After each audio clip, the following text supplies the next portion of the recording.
Welcome everyone to this, our first official press conference, and we are here to present two things to you.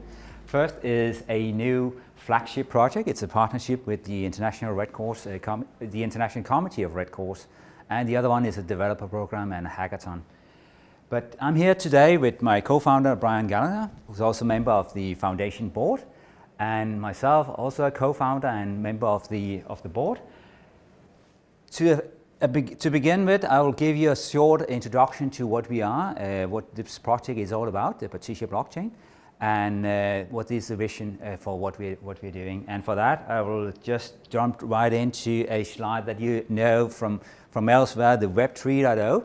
But what we are really focusing on here is the missing brick, which is not just decentralized ownership, but decentralized control of data. These are the two things that you need in an infrastructure in order to really get the gains out of the user-centric internet.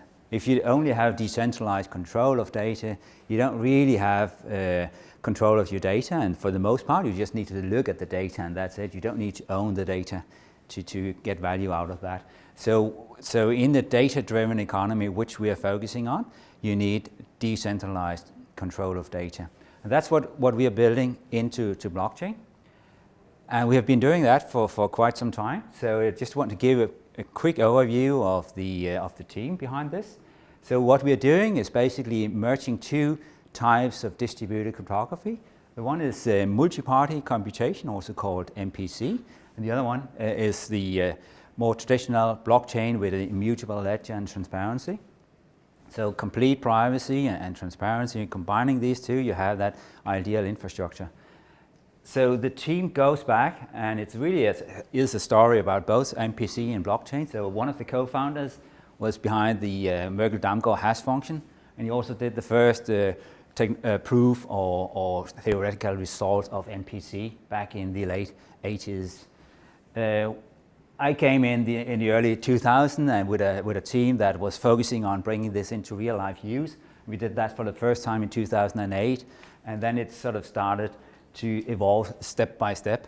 And this project, the Partisia blockchain, is really sort of the concentration of this decade of focusing on commercial use of these technologies and putting them to work.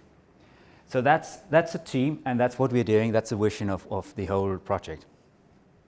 It also allows us to go in and address use cases in a different way, because we do have this decentralized control of data. And that's what we're using in this partnership with the International Red Cross. And what this is all about creating a humanitarian token system. So this is, let me just give a bit of a context here. So one of the strategies for the Partisia blockchain is to build a flagship alongside bringing in developer teams that is building their own solutions on the network. We are building these flagship projects. We already did a number of projects with RED and the Global Fund.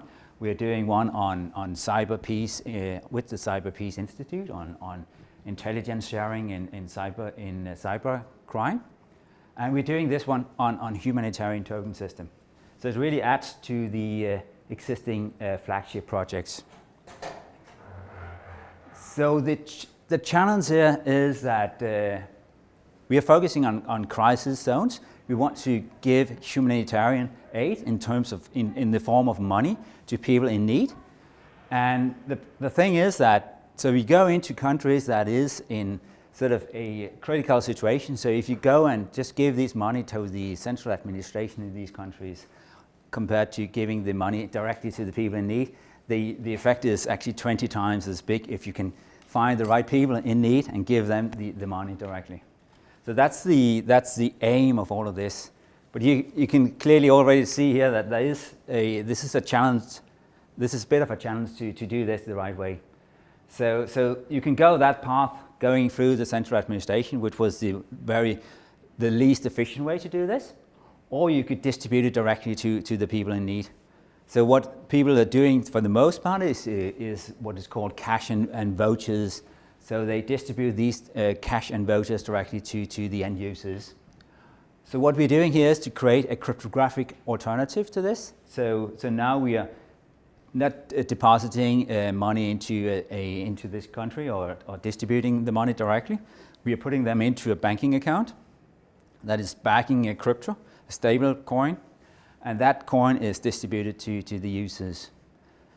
And that allows us to give them some of these properties like anonymity and so on about this. So this is not to point any fingers. In fact, International Committee of Red Cross is probably the most privacy concerned organization globally. Even though they was also attacked by hackers and they lost a lot of identifications of members. So this solution is also about removing any sort of single point of trust.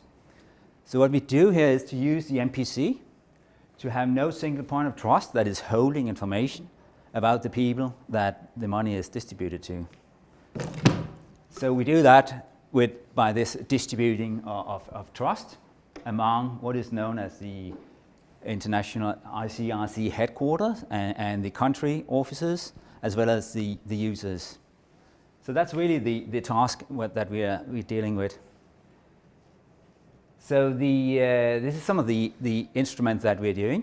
So it's also about bringing the money to everyone. So not everyone have a phone. So we also have people that is just using a paper account, basically a QR code. And we have people that do have phones. It's a lot easier when they do have phones to build this security in. But we are solving for both of these types. We're building in the anonymity, but we also need the central control. So the International Red Cross, they put the money into the bank, they issue the stablecoin.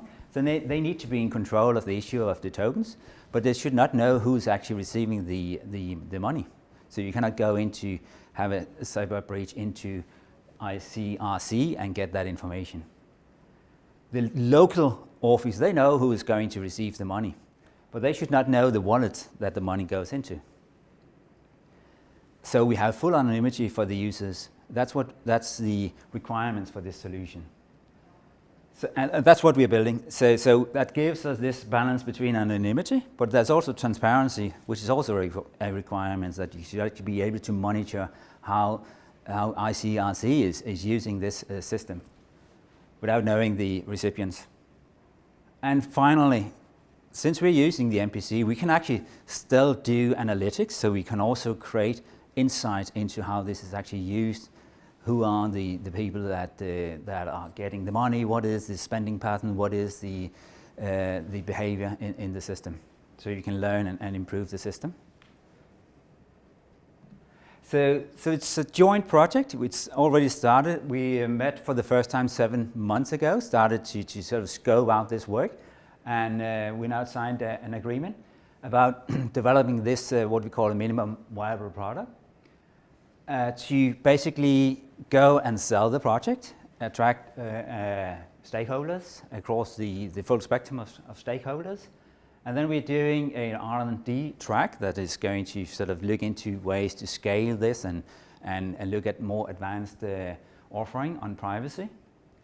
And so the end result is this operational MVP product that is out there and can be used to gain attraction and shorten the way to real life use of this system.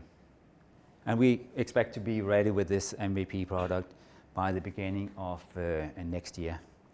So we are all ready for this and looking forward to this collaboration.